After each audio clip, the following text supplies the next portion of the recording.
Hello everyone, welcome back to my channel. अब हम start करेंगे अपना नेक्स्ट टॉपिक, कफ दोष। कफ दोष निरूपण। सबसे पहले कफ की व्युत्पत्ति। अम्ब पृथ्वीभ्याम श्लेष्मा। अम्ब पृथ्वीभ्याम श्लेष्मा से कफ की व्युत्पत्ति मानी गई है। अम्ब बोलते हैं जल को, और पृथ्वीभ्याम मतलब पृथ्वी से, मतलब जल और पृथ्वी मिलकर कफ की उत्पत्ति करते हैं, ऐसा माना गया है। और कफ की निरुक्ति। कफ जो है हम इसे दो नामों से जानते हैं, एक है श्लेष्मा, दूसरा शब्द है कफ। तो हम दोनों की निरुक्ति देखेंगे कि श्लेष्मा शब्द कहाँ से आया है और कफ शब्द कैसे आया है। श्लेष्मा में श्लेष आलिंगनी धातु से श्लेष्मा शब्द बनता है। श्लेष आलिंगनी धातु से श्लेष्मा शब्द की निरुक्ति बताई गई है। यहाँ पे श्लेष आलिंगनी का अर्थ है संयोग, मतलब मिलाना या संयोग। और कफ, कफ शब्द की आती है केन जलेन फलति इति कफा। जल से उत्पन्न होने के कारण इसे कफ कहते हैं। ऐसा क्योंकि हमने ऊपर भी देखा जल पृथ्वीभ्याम, अम्ब पृथ्वीभ्याम श्लेष्मा, इसकी व्युत्पत्ति में भी जल एक कंस्टिट्यूएंट है, इसलिए जल से उत्पन्न होने के कारण ही इसको कफ की संज्ञा दी गई है। कफ के गुण: गुरु, शीत, मृदु, स्निग्ध, मधुर, स्थिर, पिच्छल, श्लेष्मणा प्रशमम यान्ति, विपरीत गुणैर्गुणा। कफ के गुण होते हैं गुरु, हैवी होता है, ये हैवीनेस प्रोवाइड करता है बॉडी को भी। गुरु, शीत, मृदु, स्निग्ध, मधुर, स्थिर और पिच्छल, यह सब कफ के गुण हैं। श्लेष्मणा प्रशमम यान्ति, विपरीत गुणैर्गुणा, मतलब जो गुण इसके अपोजिट होंगे, इन सभी गुणों के जो अपोजिट गुण होंगे वह सब कफ का शमन करते हैं, कफ को घटाते हैं बॉडी में। अब आते हैं कफ के कर्म। स्नेहो बंधा स्थिरत्वम चा गौरवम वृषता बलम क्षमा धृतिर्लोभश्च कफ कर्मा विकारजम।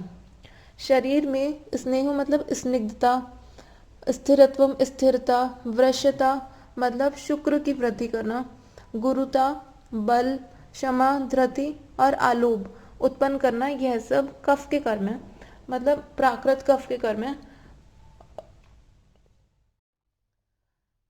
स्नेहो से मतलब है शरीर में स्निग्धता बनाना, मतलब बॉडी में स्मूथनेस लाना। बंधा से मतलब है संधि बंधन।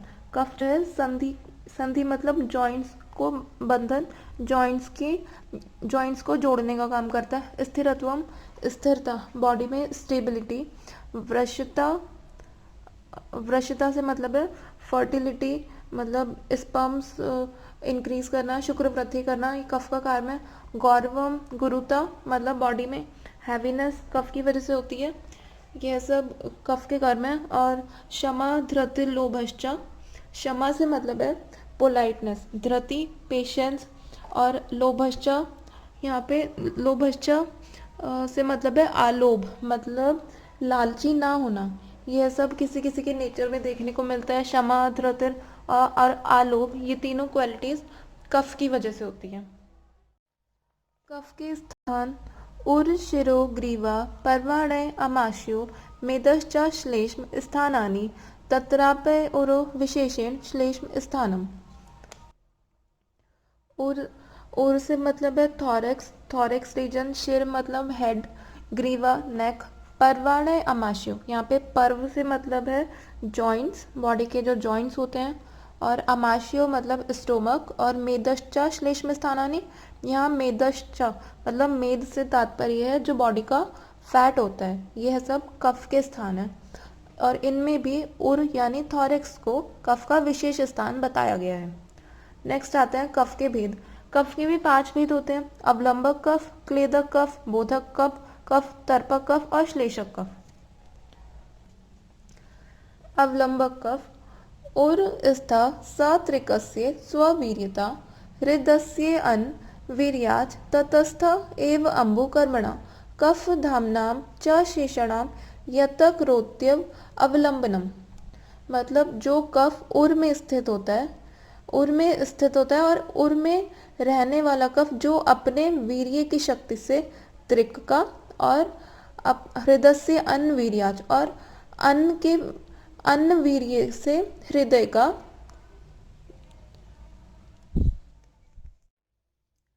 इस श्लोक का अर्थ है उर स्थान में रहने वाला कफ अपने वीर्य की शक्ति से त्रिक का और अन्न के वीर्य की शक्ति से हृदय का अवलंबन करता है तथा शेष कफ स्थानों का मतलब बाकी जगहों पर रहने वाले कफ का अपने ही स्थान में रहकर अपने अंबुकर्म से अवलंबन करता है। जैसा कि श्लोक में भी लिखा है उर स्थ मतलब उर में स्थित कफ सत्रिकस्य स्ववीर्य था।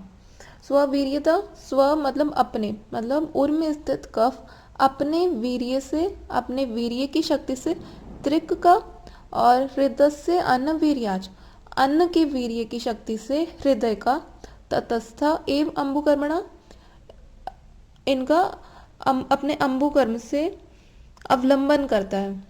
और कफ धामनाम च शेषणाम मतलब शेष कफ जो बाकी बचे हुए कफ हैं, बाकी स्थानों पर रहने वाले कफ का यतक रोत्य अवलंबनम उनका भी अपने अंबुकर्म से अवलंबन करता है। नेक्स्ट है क्लेदक कफ। यसत्व अमाशय संस्थिता क्लेदका सो अनसंघात क्लेदनाथ। यसत्व अमाशय संस्थिता, आमाशय संस्थिता मतलब जो आमाशय में स्थित है, आमाशय में रहने वाला कफ क्लेदक कफ है। जो कफ स्टोमक में प्रेजेंट होता है वो क्लेदक कफ है। क्लेदका सो अन्न संघात क्लेदनाथ और यह अन्न का संघात करता है। नेक्स्ट है बोधक कफ। रस बोधनाथ बोधको रसना स्थाई। रस बोधनाथ मतलब जो रस का बोधन कराने वाला है वह कफ बोधक कफ है। बोधन कराने से मतलब है जिसके थ्रू हमें रस का पता लगता है, जिसकी वजह से हमें रस मतलब टेस्ट का पता लगता है, वह बोधक कफ है। बोधको रसना स्थाई और यह कफ रसना स्थाई मतलब रसना में रहता है। रसना का मतलब है टंग, यह कफ टंग में स्थित होता है। नेक्स्ट है तर्पक कफ। शिर संस्थिता अक्ष तर्पणात् तर्पका। शिर संस्थिता शिर में स्थित कफ अक्ष तर्पणात्, अक्ष मतलब आंखें, चक्षु, अक्ष तर्पणात् यहाँ पे सभी इंद्रियों की बात हो रही है। चक्षु आदि इंद्रिय का तर्पण करता है, मतलब शिर में स्थित कफ जो चक्षु आदि इंद्रियों का, पांचों इंद्रियों का तर्पण करता है उसे हम तर्पक कफ कहते हैं। और लास्ट है हमारा श्लेषक कफ। संधि संश्लेषात श्लेषका संधिषु स्थिता। संधि संश्लेषात श्लेषका संधियों में रहने वाला कफ श्लेषक कफ है जो संश्लेषण करता है। संश्लेषात श्लेषका संश्लेषण करता है मतलब लुब्रिकेशन प्रोवाइड करता है। जो कफ हमारी जॉइंट्स में प्रेजेंट होता है और उनको लुब्रिकेट करता है वो हमारा श्लेषक कफ होता है। वैसे अगर आप चाहें तो इनके श्लोक इजीली याद कर सकते हैं, इतने हार्ड नहीं है। और अगर आप श्लोक के थ्रू याद करेंगे तो आपको हमेशा याद रहेगा।